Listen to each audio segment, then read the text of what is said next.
Hello everyone, this is KenBroTech from KenBroTech and welcome back to the channel. So in this video, we are going to look at how we can add in search functionality into a Django application. So this is going to be a very simple project. So what I have over here is I have some kind of data entry from my database model, and this is what I have over here. And within this, we would want to search and find in a particular item or object inside of our model. So normally you have this search bar over here where you can type in either the first name or the last name. Now, first of all, I'm going to show you two things. I'm going to show you a simple query where you can search by only the first name, and also another where you can search by only the last name. And later on, we are going to see how we can add the two together, so you can search by the first or the last name. So let's continue with a quick demo. So let me search the name Kenneth, and when I click on search, you can see that it sorts everything out and it only gives me the entries where I have Kenneth in there.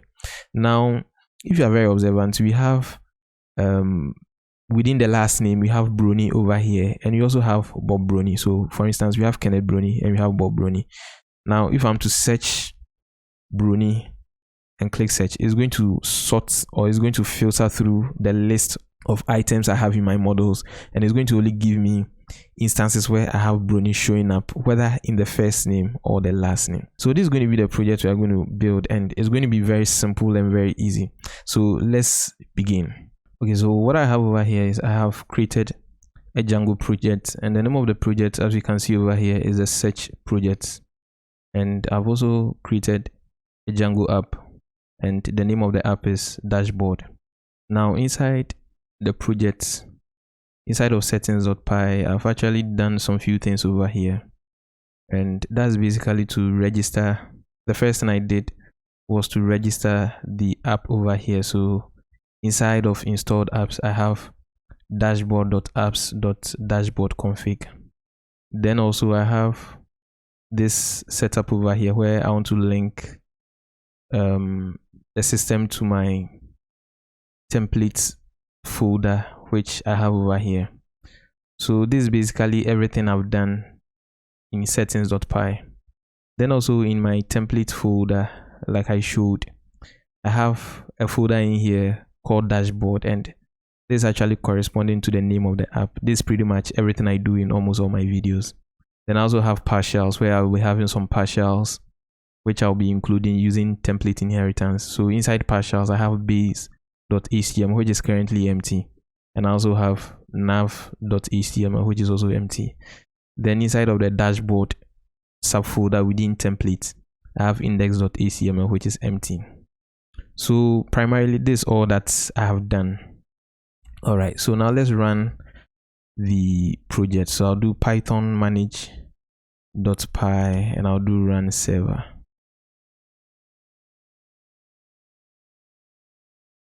All right, so we have everything running up over here. So I'll do a control and click on this link to open it up in Chrome.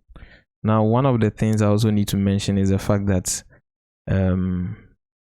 let's create a new terminal, and I've migrated the default model, and I've also created a super user. So what I'm going to do is I'm just going to come in here, open a new terminal, and type in this and do a /admin, because I want to have access to the admin page. So I'll type in my credentials, my username, and my password. I'll leave links in the description on how to handle some of these things, which I've covered in other videos, so you can see some of the videos showing up over here. So I have this, and now we need to work over here. So I'm going to go into Bootstrap, getbootstrap.com, and we are definitely going to use the version 4.6. Now I'll be covering a video where I'll be handling Bootstrap version 5.0 and the latest one 5.1, so that people who want to start using that will also have a feel of it. So I'll come down here and grab in the starter templates. So I'll click on this to copy, then I'll come into my base.html, and this is where I need to paste this over here. Now there are some few things I would want to change. First of all, let me change the title. Instead of hello world, I'll say home. All right, now we'll come back to this, but then let's go back to what we have over here and work out some few things. So let's go into our dashboard app folder. Then we are going to the views.py. So we are going to create in a function based view. So I'll declare a function index and I'll pass in a request as the parameter. Then for now I'll return render, and the first parameter I need to pass in here is a request and the name of the template. The template is dashboard, or it is in the dashboard subfolder within the template folder, and it's going to be index.html.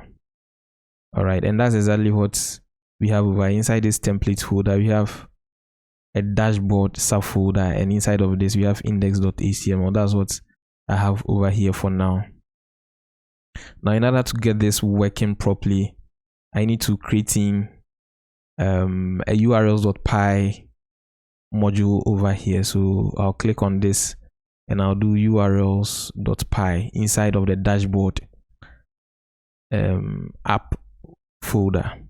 So over here I'm going to run an import. So I'll say from django.urls I want to import path.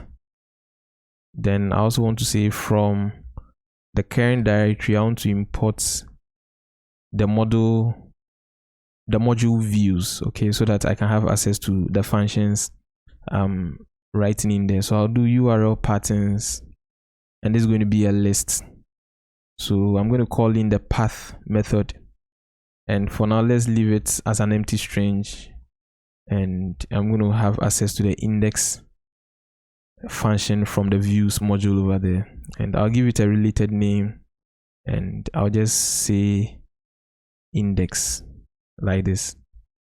So I'll save this, and the next thing I need to do is to come inside of my, let me collapse this, come inside my search project. That's the project folder. Come into urls.py over here and pretty much come and inform our project that we are doing some internal routing. So I'll import the include method over here.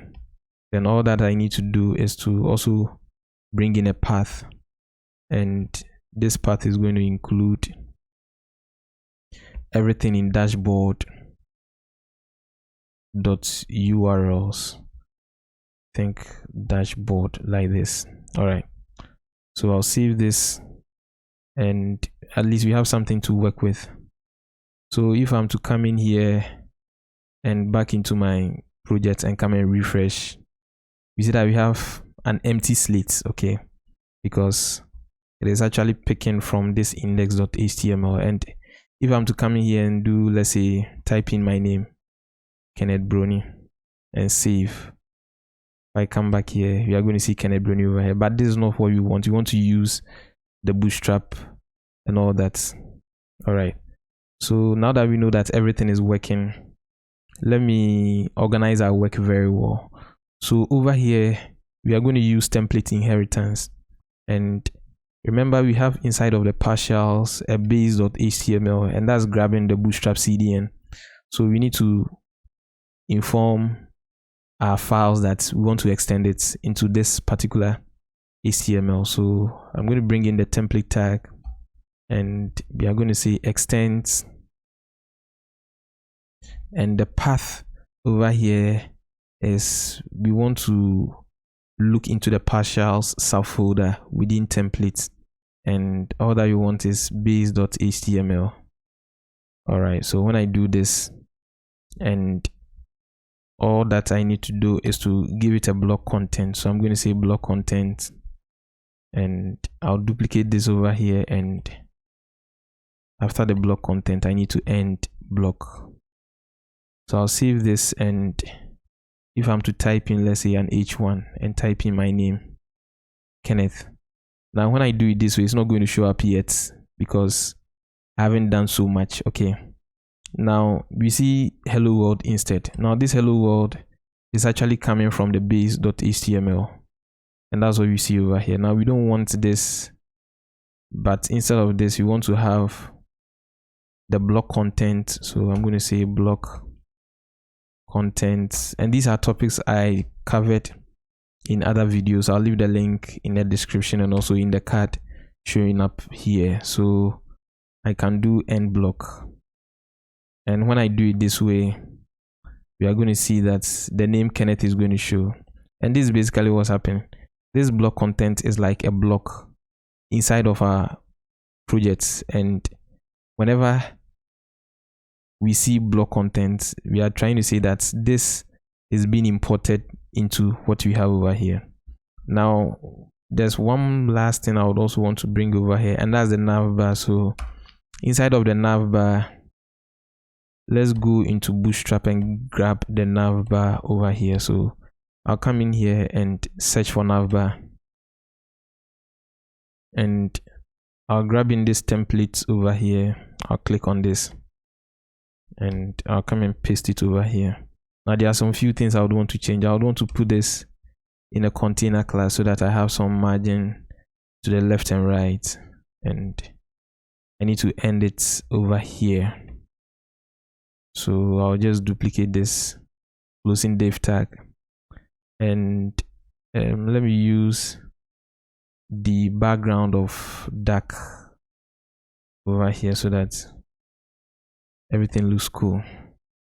So now this is okay, and in order to bring it over here, we just have to put in the include tag over here. So I'll do include, and over here I'm going to say partials, and I'll do /nav.html.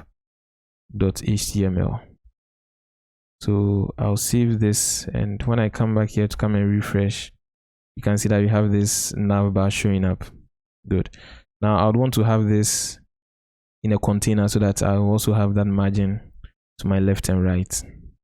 So in order to do that, all that I need to do is I'll probably grab this. Okay, so I'll do a Control X to cut it, and I'll put it in a container.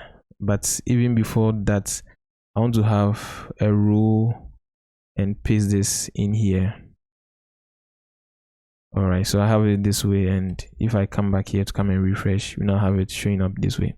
All right, the next thing I would want to do is to grab in a table where we have everything listed in a table, and we just grab this template. So I'll click on this to copy, and I'll go into my index.html because that's where we are getting the data from, and all that I need to do is to bring in the table over here.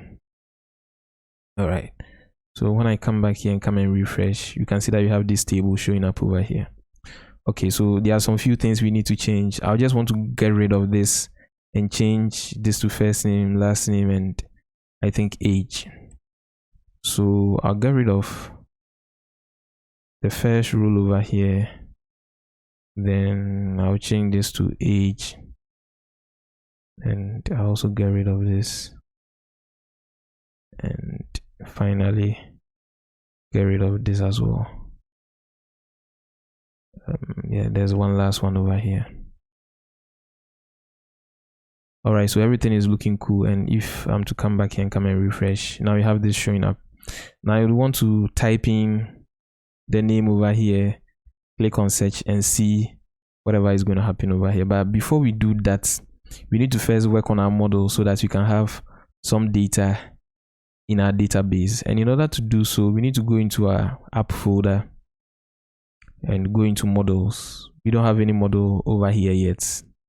So what I'm going to do is I'm going to create a class, and we are going to call this data, and we are going to inherit from models.model, and we are going to have a first name, and this is going to be models.charField, and for charField it is mandatory we give a maximum length parameter over here. So this is going to be a maximum length of 100, and I'll duplicate this and I'll simply change this to last name.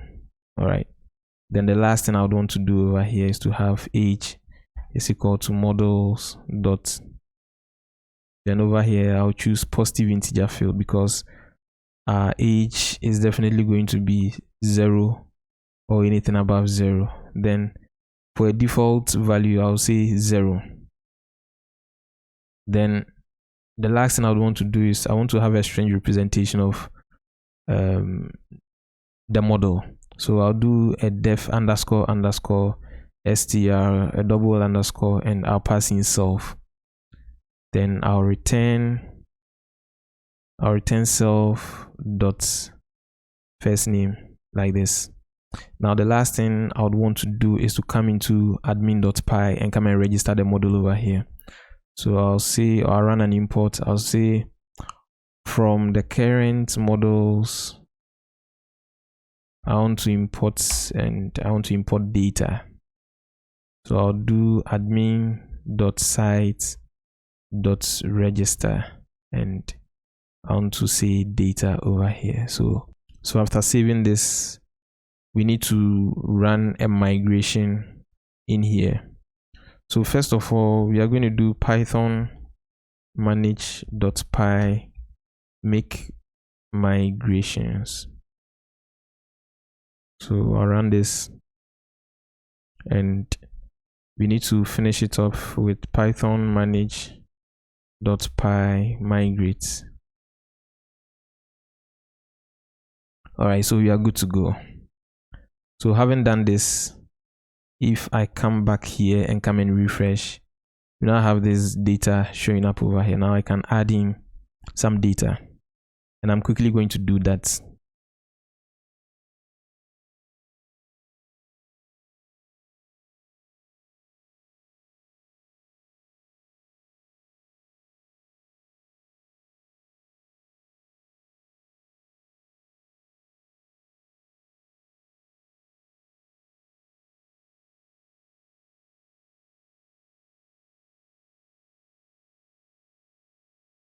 Alright, so what I have over here is I have these names saved over here and we want to show them or display them in here. So we are going to go into our views and write in some query sets. So inside of our views, first of all, we need to bring in the model over here. So from the current models, I want to import data. Alright. Then inside of this function, I can have data is equal to data.objects.all, and I'll pass this in the context dictionary. So the context, and for my key value pair, I'll have data as my key and the value is going to be data. Now all that I need to do is to pass in the context as a parameter in the return value, and this is going to make it work. But in order to have this work properly, we then need to come into our templates and we just need just one table row. So the rest of these are going to just go off and we are going to use a loop to loop through this. All right, so all that I need to do is to come in here and run a loop. So I'm going to say for data in data, and the next thing to do even before you type in anything is to say end for before you forget. So over here I'm going to use the double curly bracket to bring in data. So I'll do data dots, and this is going to be the first name, so first underscore name, and I'll have over here I have data dot last underscore name, and finally I'll have data dot age. So I'll save this, and if I come back over here, we now have the entries over here. Good. Now the next thing to do is to bring out the search functionality, so that anytime we type in something and search, it's going to filter through this. All right, so what I'm going to do is I am going to go into my nav.html, because that's exactly where we have this search bar showing up, and this is within this form. Okay, And as you can see, we have the inputs and the type is search, the placeholder is search, and that's what we see over here. Now I'm also going to add in a parameter over here, and that's going to be the name. And the name for now, let's use Q. So I'll save this, and yeah, I think that's just about it for now. And one last thing I would want to do is to bring in a template URL over here. So I'll do URL, and I have index over here, so that when I click on navbar, it's going to refresh, and that's exactly what I want over here. So first of all, let me refresh this, and when I click on this, good. So let's go back into our views.py to write our query set. So I'll come in here. So what I'm going to do is I'm going to come in here and say, if the Q parameter we used as name over there, if Q in requests.get,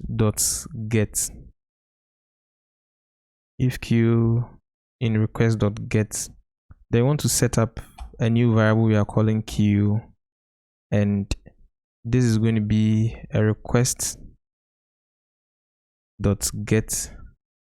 and we are passing in the Q parameter, whichever item or whichever thing that we are going to type in over there.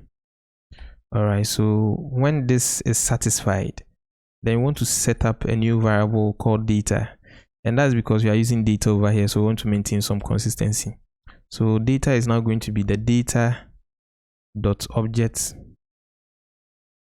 dot, and this time around we are not going to use all, but then we are going to use the filter method over here. And what do you want to filter? We want to filter, for instance, the first name. So we do first underscore name, and this is actually going to conform to the model name we have over here. So we want to filter through the first name. All right, then we are going to do a double underscore, so underscore, then I'll say I contains, and we'll do is equal to Q, which is the query we passed in over here. So all that we are trying to say is, if through the query sets we are trying to make over here, and inside of the nav we have this Q over here. So if whichever we are typing in, okay, we are saving it as Q. If whichever we are typing in, and that's going to be the request.get, then we are saving it in a variable called Q. Then if that's the case, then we have a data or a variable data, and we want to filter through the objects that we have. And if the first name contains that thing, they want to display it. So if that's the case, we want to display this else. So let's bring in our else over here. So else, we would want to indent this one. So else, then everything should just show up. So now let's save this and see how it works. So after saving this, let's refresh. Good. Now let's type in a name like Kenneth. So let's say Kenneth over here, and when I search, I see that it has been sorted and we have Kenneth over here. Now pay attention to the URL. You can see that we have Q is equal to Kenneth, and that's exactly what I was trying to explain. Now let's refresh this and bring this back. Now you can see that we have Kwame Nkrumah over here. So Kwame is the first name, and then Nkrumah is the last name. Now Kwame Nkrumah is an African legend, and you can just check him up. And we also have Kwame Abibio. So we have two Kwames over here. Now when I search for Kwame and click on search, you can see that so far as it contains Kwame, it is going to filter through what I have over there, and now this is what we have. So basically this is what this logic is trying to say. If the parameter we passed in over there, and as you can see, the Q is equal to Kwame. So if we are saying that, if for instance with the example that we are using, Kwame is in the request.get, then we are saving that request.get in a variable called Q. Now the data that we want to see, or the query set we want to do, is actually the data.object.filter, and we want to filter through the first name contains that's a value queue.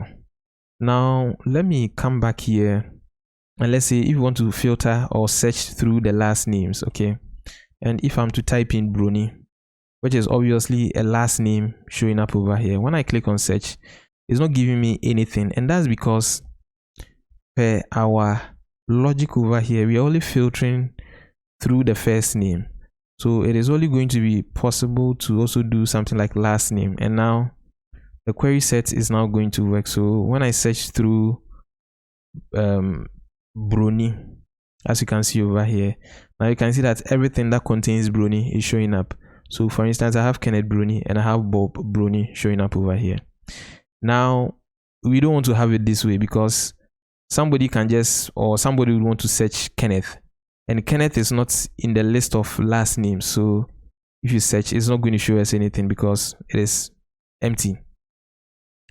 What we then need to do is to actually use some kind of a complex query. Okay, so what I'm going to do over here is I'm just going to comment this one out, because maybe there'll be a need to use this one way or the other. So I'm just going to leave this commented, and what I'm going to do is I'm going to say I'm going to run an import from django.db.models. I want to import queue, and it is this queue complex query that's going to help us over here. So what I need to do is, instead of doing this, now I can call in a variable, and let me call this variable, let's say multiple queue, like multiple queries, something of that sort. And all that I need to do is to bring in this queue. I did a video some time ago where I used this queue in some query. So all that I need to do now is to actually do this. So I have this queue and I need to pass in some arguments over here. Now the first argument I'm going to do is not too much of a difference from what we've done over here. So I'm just going to say the first underscore name, then double underscore I contains, and it should be equal to queue, just as I have over here.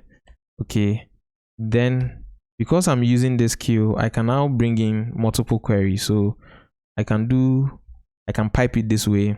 So this is basically saying like or. So what I'm trying to say is, if the query set includes the first name, or let me type in queue also should include the last name. So I'm going to do last underscore name underscore I contains, then I'll do queue like this. So when I do it this way, let me close this up so that you see everything. When I do it this way, now I can say data should now be equal to the data dot object dot filter. We are still filtering, and what do you want to filter by? I want to filter by now this multiple query we have over here. All right, so now let me save this and let's go back into our browser and see what's happening. So now I'll refresh and we don't seem to have any problem. Now let me search Kenneth, and remember Kenneth is, we are searching based on the first name. So when I search this, we have Kenneth over here. Now let me refresh, and now let's search based on the last name. And if I'm to do Brony, now when I search, we can see that we are using multiple query sets. So whether we search by first name or we search by last name, we are definitely going to see this showing up over here, and that's pretty cool. And we can do any search that we want to search. So let's search by John, and we don't have to even remember whether it's the first name or the last name. And clearly you can see that we now have John Doe and John Mills over here. Now as you can see, we can also search using the age. So that's also something we can do, but then I'll leave it as some kind of an assignment for you to do. So you just you can add in multiple query sets over here, and you just have to reference it when you are done. All right, now this is the end of this video. So if you find this tutorial very interesting, there are a couple of ways you can help me grow my channel. Kindly subscribe to KenBroTech, and don't forget to hit on the notification button so that anytime I release a video, you'll be duly notified. Also, share this video with friends and families who find this content very useful. At KenBroTech, we say learn programming. You can do it. Don't forget to pass in any comment on, ask any question, or make suggestions to videos that you want me to do. Thank you very much, and bye-bye.